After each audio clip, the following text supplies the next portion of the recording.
Hujan tipis turun di desa tua yang tersembunyi di lereng gunung.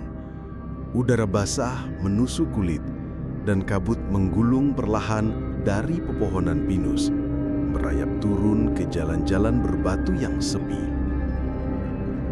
Langit abu-abu menyatu dengan atap rumah-rumah kayu yang sudah keropos, seperti menyembunyikan sesuatu di balik embun yang menggantung di udara. Di tengah ketenangan yang mencurigakan itu, sebuah mobil berhenti di depan rumah tua berpagar besi yang berkarat. Namanya Alma, seorang wanita muda berusia 24 tahun dengan sorot mata yang suram dan langkah pelan seperti tak yakin sedang menuju kemana.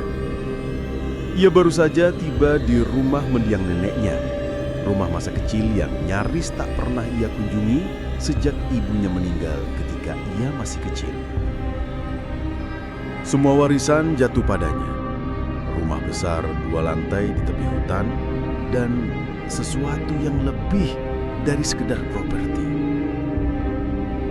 Alma membuka pagar yang berderi tajam. Angin dingin menyapu rambutnya saat ia berdiri sejenak di teras, menatap pintu rumah yang sudah bertahun-tahun tak dibuka siapapun. Langit-langit rumah itu menjulang tinggi, dan pepohonan tua di belakang rumah tampak bergoyang pelan, seolah berbisik satu sama lain. Di balik semua keheningan, ada sesuatu yang aneh dari rumah itu. Terlalu hening. Setelah memutar kunci tua yang hampir berkarat, pintu terbuka dengan suara yang nyaring dan kasar. Aroma debu, kayu lapuk, dan lavender tua menyambutnya. Di dalam, semuanya seolah membeku dalam waktu. Perabotan antik masih berdiri seperti saat ditinggalkan dengan tirai tebal menghalangi cahaya masuk. Tapi satu benda langsung mencuri perhatiannya. Di ruang tengah, berdiri sebuah cermin besar setinggi manusia, ditutupi kain merah gelap yang tampak baru dibandingkan seluruh isi rumah yang kuno. Di atas meja kecil di samping cermin terdapat sebuah surat ditulis tangan dengan tinta hitam. Untuk Alma, jika kamu membaca ini, maka aku sudah tiada. Jangan lepaskan kain penutup cermin ini hingga hari ke-7. Jangan lihat ke dalamnya sebelum waktunya. Maafkan nenek, dan ingatlah, bayanganmu bukan sekadar pantulan. Alma menatap surat itu lama, alisnya mengkernyit. Ia mencoba mengingat kembali cerita-cerita masa kecil, potongan ingatan samar tentang neneknya yang sering mengurung diri dan cermin yang selalu ditutup rapat bahkan sejak ia kecil. Ia mengangkat kain merah itu setengah penasaran, tapi saat ia melongok sedikit ke bawah, refleksi bayangannya tampak buram. Ia buru-buru menjatuhkan kembali kain itu. Jantungnya berdetak cepat tanpa alasan jelas. Malam pertama di rumah itu dipenuhi suara-suara kecil, detak jam tua, langkah-langkah samar di lantai atas, dan bunyi pintu yang terbuka perlahan, padahal tak ada angin. Tetangga sebelah, seorang pria tua bernama Pak Harun, sempat menyapa Alma keesokan paginya. Kamu sendirian di rumah itu. Dulu, ibumu juga takut tinggal di sana. Katanya rumah itu menyimpan dendam lama. Cermin itu masih ada. Alma hanya mengangguk pelan, menyembunyikan rasa tak nyaman di balik senyum sopan. Tapi sorot mata Pak Harun seolah melihat lebih jauh dari itu. Seperti ia tahu sesuatu, tapi memilih diam. Hari-hari pun berlalu dengan perlahan. Alma mulai membersihkan rumah, menata ulang rak, dan menyapu lantai yang dipenuhi debu tebal. Tapi setiap malam, cermin itu seolah menarik perhatiannya, memanggil dalam diam. Ia bisa merasakan keberadaannya meski berada di ruangan berbeda. Seolah cermin itu hidup. Pada malam ketiga, Alma mendengar suara seretan. Ia terbangun dan berjalan ke ruang tengah. Kain merah penutup cermin terjatuh ke lantai. Tidak, aku yakin sudah menyematkannya kembali, gumamnya sambil mengangkat kain itu. Namun rasa ingin tahu lebih kuat daripada rasa takut. Alma menatap ke dalam cermin. Untuk pertama kalinya benar-benar memperhatikan bayangannya sendiri. Dan ia merasa aneh. Bayangan itu sedikit terlambat meniru gerakannya. Ia mengangkat tangan kanan, tapi bayangan menirukan dengan sedikit jeda. Alma menggedipkan mata cepat-cepat, berpikir mungkin ia lelah. Tapi saat ia tersenyum, bayangan itu tampak lebih lebar. Senyum yang sedikit terlalu banyak gigi. Ia mundur satu langkah, bayangan ikut mundur. Tapi ketika ia berbalik hendak pergi, sudut matanya menangkap satu hal yang membuat darahnya berhenti mengalir. Bayangan di cermin masih menghadap ke depan. Ia tidak berkata apapun, tidak berteriak, hanya diam. Diam yang sangat panjang dan sangat dingin. Lalu ia tertawa kecil. Mungkin saja mengelindur, cuma cermin, hanya pantulan. Tapi bahkan saat ia berkata itu, matanya tak bisa lepas dari bayangan di sana yang kini kembali diam sempurna, seolah menunggu waktu yang tepat untuk bergerak lagi. Keesokan harinya, seekor kucing hitam muncul di teras rumah. Alma mencoba memanggil dan memberi makan, tapi kucing itu mendesis keras saat melihat ke arah pintu rumah dan lari tanpa menoleh. Ia menatap ke dalam rumahnya sendiri, dan untuk sesaat merasa itu bukan rumah yang sama lagi. Semakin lama, Alma mulai merasa tidak seperti dirinya sendiri. Tangannya kadang bergerak tanpa ia sadari. Ia mulai berbicara pada diri sendiri di malam hari, atau mungkin bukan pada dirinya sendiri. Dan entah kenapa, ia tidak merasa takut. Ia mulai menikmati kehadiran cermin itu. Hayo penjaga Sandikala, kalau cerita ini mulai membuat bulu kudukmu berdiri, jangan lupa beri like sebagai tanda kamu masih bersama kami di tengah kegelapan ini. Klik subscribe dan aktifkan loncengnya, karena malam belum selesai dan misteri baru saja dimulai. Tinggalkan jejakmu di komentar. Kami membaca semuanya. Karena kadang yang paling mengerikan bukanlah hantu, tapi pantulan dari siapa kita sebenarnya. Sejak malam cermin itu terbuka, rumah warisan nenek tak pernah lagi benar-benar sunyi. Meskipun tak ada suara yang terdengar, ada sesuatu yang terus bergerak di balik diamnya ruang-ruang tua itu. Entah udara yang bergeser, entah bayangan yang berbisik, Alma merasakannya. Setiap malam, ia terbangun tepat pukul 3.03 tanpa alarm, tanpa sebab. Di saat itu, ia selalu merasa diperhatikan. Dan setiap pagi, ia menemukan hal-hal kecil yang berubah. Kursi yang bergeser beberapa sentimeter, jendela yang terbuka padahal semalam terkunci, dan jejak langkah kotor di lantai kayu ruang tamu, padahal ia tinggal sendirian. Rania, teman lama Alma sejak SMA, datang berkunjung keesokan harinya. Mereka dulu dekat, namun sempat renggang sejak Alma pindah keluar kota. Rania menawarkan bantuan, membawa makanan, dan menemani Alma selama beberapa hari. Tapi sejak malam pertama di rumah itu, Rania mulai merasa ada yang salah. "Al, kamu kelihatan beda," ucap Rania saat mereka duduk di ruang makan. "Kamu lebih pendiam dan kayak kamu ngerasa diintai terus.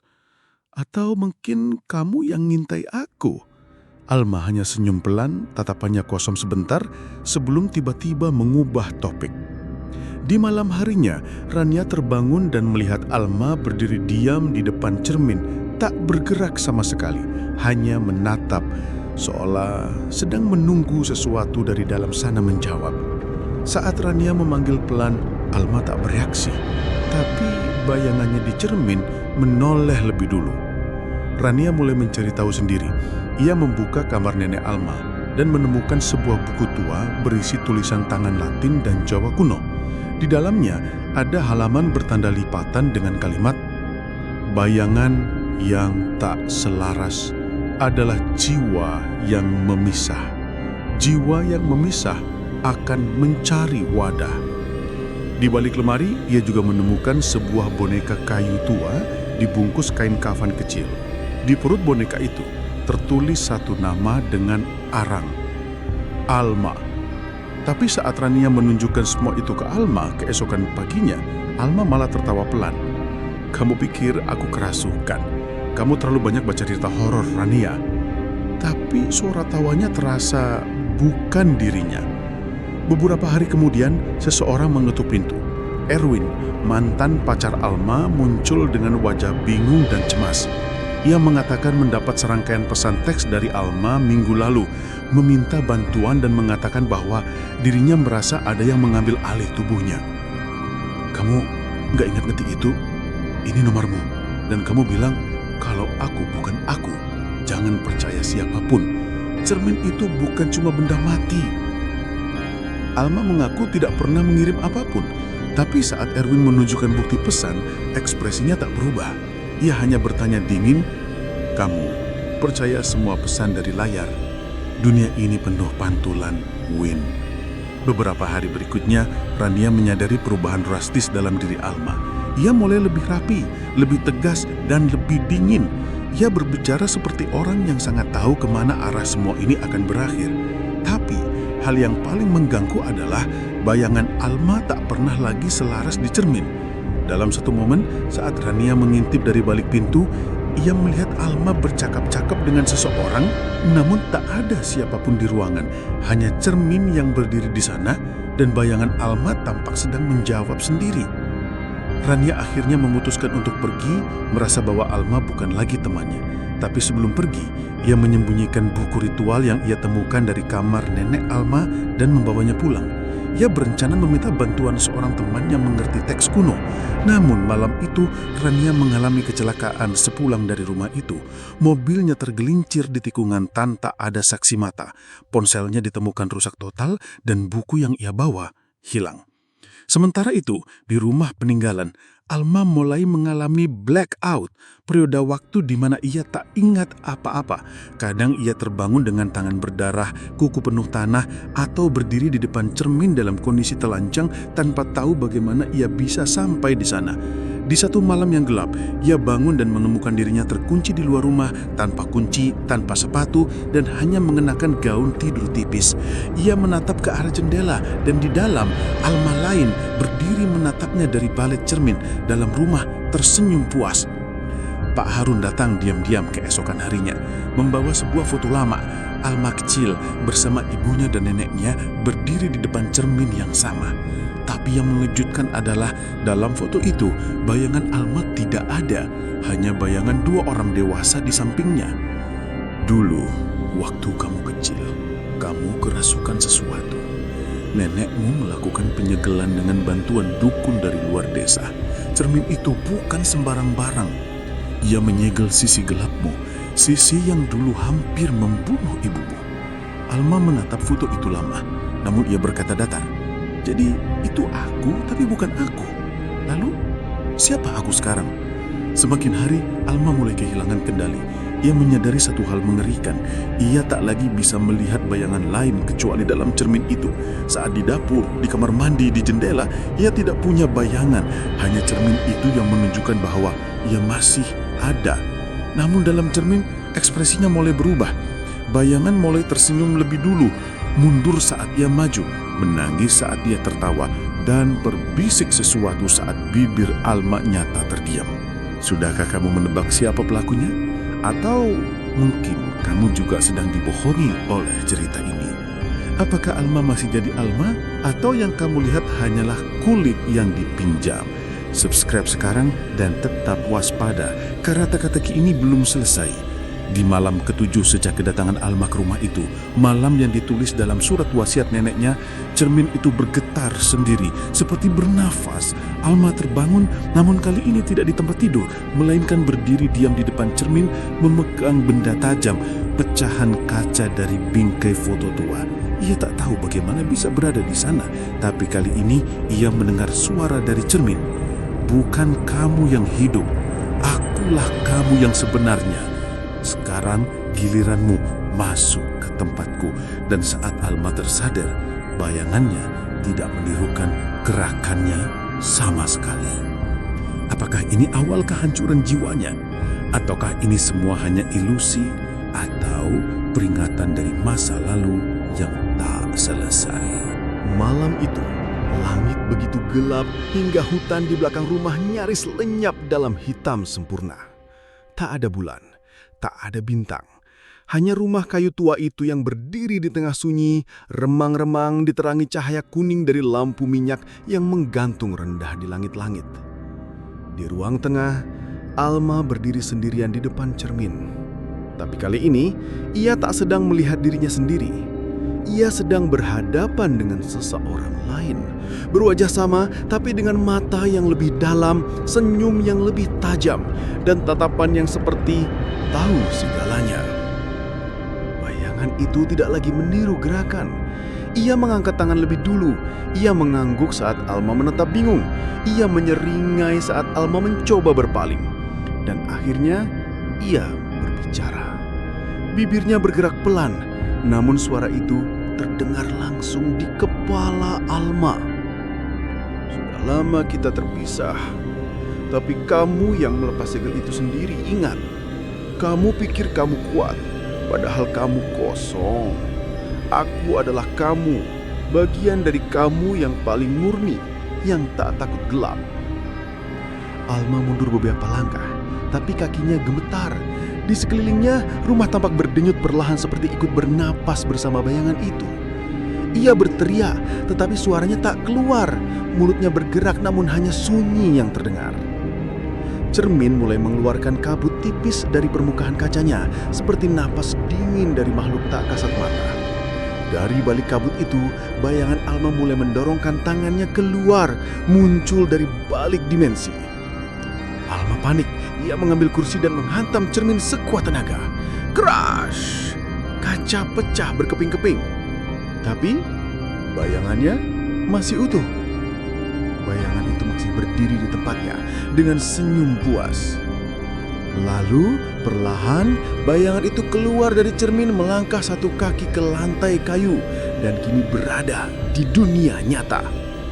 Alma terjatuh, matanya melebar ketakutan. Sosok itu yang kini tampak hidup sepenuhnya berdiri di hadapannya mengenakan pakaian yang sama, wajah yang sama, namun dengan ekspresi yang lebih bebas. Sosok itu membungkuk menatap Alma yang tergeletak. Sudah saatnya kita tukar tempat. Kamu terlalu lama bersembunyi, biarkan aku hidup. Kamu diam saja di balik kaca. Alma menjerit, mencoba merangkak menjauh. Tapi rumah itu seperti menolak langkarnya. Lantai melengkung, tembok seakan bergerak, dan seluruh cahaya kini hanya mengarah ke cermin yang telah retak namun masih menyala aneh dari dalam. Tiba-tiba segalanya menjadi gelap. Alma membuka matanya dan mendapati dirinya berdiri di ruang yang sangat asing. Dingin, sunyi, tanpa warna. Hanya ada kabut dan sebuah cermin di hadapannya. Ia menatap ke permukaan cermin itu, dan dari sisi lain ia melihat dirinya tersenyum, lalu berbalik dan pergi dari ruang tengah rumah. Alma menyadari ia kini berada di dalam cermin. Ia memukul permukaan kaca itu dari dalam, berteriak sekuat tenaga, menangis, memohon. Tapi tak ada suara keluar. Dari sisi luar, dirinya yang palsu melangkah ringan menuju ke dapur, menyedut teh, dan menyapa Erwin yang datang mengetuk pintu dengan suara yang sangat hangat. Namun ada sesuatu di matanya yang tidak bisa disembunyikan. Sesuatu yang bukan milik manusia biasa. Di dalam cermin, Alma hanya bisa menyaksikan. Ia mulai menyadari bahwa ini bukan sekedar tempat kosong. Ia melihat bayangan-bayangan lain, wajah-wajah asing, mungkin jiwa-jiwa yang juga pernah terjebak. Ada seorang wanita tua tanpa mata, anak kecil yang terus menangis tanpa suara, dan seorang pria botak dengan luka di leher yang terus berdarah. Walau ia hanya bayangan, semua mereka hanya bisa menatap seperti Alma, tak bisa keluar, tak bisa bergerak bebas. Dan semua mereka menatap Alma dengan satu tatapan. Kamu sekarang salah satu dari kami. Sementara itu, di dunia nyata, Alma palsu menjalani hari-harinya dengan sangat baik. Ia membersihkan rumah, membuang semua barang tua neneknya, membakar boneka kayu yang disembunyikan Rania, menghapus semua pesan di mobile Alma. Ia mencium pipi Erwin dengan manis dan berkata, "Aku merasa lebih hidup dari sebelumnya." Dan tak ada yang curiga, tak ada yang tahu, karena semua jejak sudah terhapus. Namun di malam hari, saat sendirian, Alma palsu itu menatap ke dalam cermin barunya, cermin biasa di kamar mandi. Ia menyikat gigi bercermin dan sejenak ia menoleh ke samping. Namun bayangan di dalam cermin tidak ikut menoleh. Untuk sepersekian detik, bayangan itu melirik langsung ke arah kamera. Dan senyumnya terlalu lama, terlalu lebar. Terkejut? Atau kamu sudah curiga sejak awal? Beri like kalau kamu kena jebakan cerita ini dan share ke temanmu biar mereka juga terperangkap dalam misteri Sandikala. Tulis teorimu di komentar. Siapa tahu kamu yang paling jeli. Karena yang kamu lihat mungkin bukan apa yang kamu pikirkan. Matahari pagi menyelinap masuk ke rumah tua itu, menyinari debu yang menari di udara. Rumah nenek Alma kini tak lagi tampak menyeramkan. Tirai dibuka lebar, bunga-bunga ditaruh di vas, dan dapur mulai beraroma kayu manis. Tapi, bukan Alma yang membuat rumah ini hidup kembali. Alma yang asli masih terkurung dalam dimensi tak bernama. Dan Alma yang baru kini hidup sepenuhnya di dunia nyata, menggantikan semuanya. Erwin duduk di teras menatap Alma yang sedang menyiram bunga. Ia berkata, "Kamu berubah jadi lebih ringan. Dulu kamu selalu murung, tapi sekarang kamu seperti orang yang baru." Alma tersenyum manis dengan tatapan kosong yang sesekali mengarah ke jendela. "Mungkin karena akhirnya aku menemukan diriku sendiri." Sementara itu, Pak Harun menelusuri ruang bawah tanah rumah itu. Ia menemukan sebuah rekaman VHS dalam kotak besi tua berdebu dengan tulisan tangan, "Jangan dibuka, kecuali kau ingin tahu kebenarannya." Ia membawa rekaman itu ke rumahnya dan memutarnya. Layar TV lama memperlihatkan ritual kuno. Ada nenek Alma, seorang dukun tua, dan Alma kecil sedang kerasukan. Tubuh Alma kecil menggeliat liar, sementara sang nenek menangis memohon maaf. Ritual itu ditutup dengan adegan saat cermin besar dibawa masuk dan tubuh Alma kecil tiba-tiba terdiam sempurna. Sang dukun lalu berkata, "Kita tidak bisa menghancurkannya, tapi kita bisa memisahkannya. Sisi gelap itu akan dikurung sampai salah satu dari mereka membebaskannya." Video berakhir dengan gambar mata Alma kecil menatap kamera. Dingin, seperti tahu seseorang akan menonton ini suatu hari nanti. Semua petunjuk menyesatkan di awal cerita, kini punya makna baru. Boneka kayu dengan nama Alma bukan kutukan, tapi penjaga segel, simbol tubuhnya yang asli, yang tak boleh dipisahkan dari rumah itu. Surat warisan nenek yang menyuruh menunggu 7 hari. Karena pada hari ke-7, ikatan jiwa gelap dengan dunia luar akan hilang jika cermin tidak dibuka. Tapi Alma membukanya lebih awal. Bayangan yang tidak sinkron bukan pertanda kerasukan, tapi bahwa sisi gelap sudah mulai mengambil alih secara perlahan, menciptakan keterlambatan antara dunia nyata dan pantulan jiwanya. Kucing hitam yang menghindari rumah bukan pertanda buruk biasa, tapi makhluk peka energi yang tahu bahwa ruang itu sudah ditempati lebih dari satu jiwa. Sementara itu, Rania yang selamat dari kecelakaan mobil masih terbaring koma di rumah sakit. Namun, malam itu matanya terbuka untuk pertama kali. Ia mengigau satu kalimat. "Dia bukan Alma. Jangan percaya bayangan." Tak lama kemudian, perawat mendapati kamar Rania kosong. Di dunia cermin, Alma Asli mulai berani penjelajah. Ia menelusuri lorong-lorong kaca, bertemu dengan bayangan-bayangan jiwa lain yang terperangkap. Ada yang sudah kehilangan bentuk, ada yang meratap tanpa suara, ada pula yang mencoba mengulang gerakan dunia nyata, tapi selalu gagal. Salah satu bayangan, seorang wanita tua dengan rambut memutih mendekatinya. "Kamu masih utuh, berarti masih ada harapan." Cermin bisa memenjarakan tubuh, tapi ingatan bisa melubangi dindingnya. Alma sadar, jika ia bisa mengingat kenangan yang tak dimiliki sisi gelapnya, ia bisa mengusik batas antara cermin dan dunia nyata. Ia mulai membisikkan pada dirinya sendiri, berulang-ulang, "Aku adalah Alma. Aku tahu kenangan pertama ibu memberiku kucing mainan. Aku tahu suara nenek saat marah. Aku tahu rasa kopi kesukaan ayah sebelum pergi." Dan di dunia nyata, Alma baru mulai mengalami mimpi-mimpi aneh. Ia terbangun malam hari dengan tangan gemetar. Ia melihat bayangan di cermin mulai mengeras, semakin tak menurut. Kini, Alma baru tidak bisa mempercayai cerminnya sendiri. Bayangannya mulai bergerak lebih duluan, seolah mengantisipasi gerakan. Dalam satu adegan yang menegangkan, ia sedang menyisir rambut, dan bayangannya memotong rambutnya sendiri. Panik, Alma melempar cermin itu ke lantai, pecah berkeping-keping. Tapi dalam serpihan-serpihan kaca itu, wajah Alma Asli muncul kembali. Dan kali ini, ia tersenyum. Kalau kamu merasa sudah menebak arah cerita ini, mungkin kamu terlalu percaya pada bayangan. Ternyata, jawaban ada pada ingatan, bukan pada pantulan.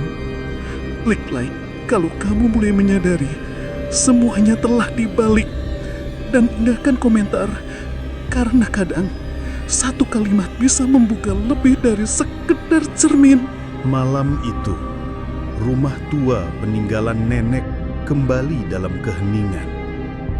Namun bukan hening yang damai, melainkan hening yang penuh ketegangan tak terlihat. Alma palsu yang kini sepenuhnya menempati dunia nyata mulai merasa kehilangan kendali atas tubuhnya sendiri. Bayangannya di cermin yang dulu tunduk dan diam, kini mulai membangkang. Saat menyisir rambut, tangan kirinya tiba-tiba bergerak sendiri, menyayat kulit pipinya tanpa alasan. Saat sedang menulis pesan di ponsel, jemarinya menuliskan kalimat yang tak ia inginkan. "Aku kembali." Dan saat ia menatap ke cermin, bayangan itu menolak mengikuti ekspresi wajahnya. Senyum yang seharusnya lembut, kini jadi senyum menyeramkan. Mata yang seharusnya tenang, kini menatap lurus ke arah kita. Di dimensi cermin, Alma Asli berlari menyusuli labirin kaca, dikelilingi bayangan-bayangan jiwa lain yang terus membisikkan kenangan lama. Mereka mulai membantunya menyusun kembali identitasnya. Potongan demi potongan ingatan disusun ulang. Ibu yang selalu menyembunyikan cermin kecil dari Alma kecil. Nenek yang hanya berbicara sambil membelakangi cermin. Waktu Alma kecil pernah tenggelam di sumur belakang, tapi ditarik oleh dirinya sendiri. Versi lain yang muncul dari dalam air. Setiap potongan kenangan itu menguatkan satu hal. Ia bukan pecahan, ia adalah aslinya. Dan ia mulai bisa mengetuk kembali ke dunia nyata melalui cermin. Sementara itu di dunia nyata, Alma palsu mulai mengalami halusinasi. Ia melihat bayangan-bayangan lain muncul di kaca jendela, sendok logam, dan bahkan di pupil matanya sendiri. Satu malam ia bangun dengan seluruh cermin rumah ditutupi coretan aneh, bahasa terbalik seperti pantulan. "Kau meminjam, sekarang kembalikan." Ia menjerit dan melihat bayangan Alma Asli muncul di semua permukaan kaca. menatapnya diam, tak bergerak, tak bernapas, tapi mengancam. Erwin yang makin curiga kembali ke rumah itu membawa kamera inframerah dan seorang rekannya dari klub investigasi supranatural. Saat ia menyuruh Alma berdiri di depan cermin, ia memfotret dan hasilnya mengguncangkan mereka. Dalam gambar, wajah Alma tampak ganda. Dua wajah saling bertumpuk, satu tersenyum hangat, satu lagi mencakar keluar dari dalam. Erwin mulai mengerti. Kamu bukan kamu. Alma yang kukenal takut pada kegelapan. Tapi kamu suka menatapi terlalu lama. Di matamu tak ada Alma. Saat itu juga lampu rumah padam. Cermin besar di ruang tengah retak seluruhnya. Dan dari dalamnya terdengar suara nafas berat seperti makhluk baru terlahir kembali. Alma asli berhasil menembus batas antara dimensi dengan mengorbankan satu kenangan terakhir, yaitu kenangan saat memeluk ibunya untuk terakhir kali. Itu adalah bagian terakhir dari dirinya yang membuatnya manusia. Begitu ia melepaskannya, cermin benar-benar terbuka. Dalam satu ledakan energi tak terlihat, dua tubuh saling berdiri di ruang yang sama. Alma asli versus Alma palsu. Sama wajah, sama suara, tapi aura sangat berbeda. Bayangan-bayangan lain mulai berkumpul di dinding dan lantai, seperti ingin memilih siapa yang pantas bertahan. Dan akhirnya mereka menghukum yang palsu. Bayangan Alma palsu mulai menarik tubuh aslinya sendiri kembali ke dalam cermin. Kuku mencakar lantai kayu, mata memohon, mulut menjerit tanpa suara. Aku yang lebih kuat, aku yang lebih lengkap. Tapi cermin tak peduli. Yang terperangkap harus kembali. Pada pagi harinya, Alma yang asli terbangun di lantai tengah sendirian. Semua kaca pecah. Erwin dan temannya ditemukan pingsan namun hidup. Polisi datang menyangka kejadian itu hanya akibat gangguan mental parah dari Alma. Tapi mereka tak tahu bahwa seluruh pantulan dari rumah itu telah hilang. Tidak ada cermin yang bisa memantulkan wajah siapapun. Seolah semua pantulan telah dikumpulkan kembali dalam satu tempat. Dan di ujung lorong bawah rumah, Pak Harun yang mencari tahu asal-usul cermin itu menemukan satu pecahan terakhir yang masih utuh. Saat ia menatap ke dalamnya, ia melihat wajahnya sendiri, menatapnya balik dengan senyum yang asing. Cerita boleh selesai, tapi malam belum tentu berakhir. Kalau kamu merasa cerita ini berhasil melipu atau menggoncangkan hatimu, like dan share sebagai bentuk penghargaan. Subscribe dan nyalakan loncengnya, karena kita akan kembali dengan cerita yang lebih gelap, lebih misterius, dan lebih mengganggu. Komentarmu adalah cahaya dalam kegelapan ini.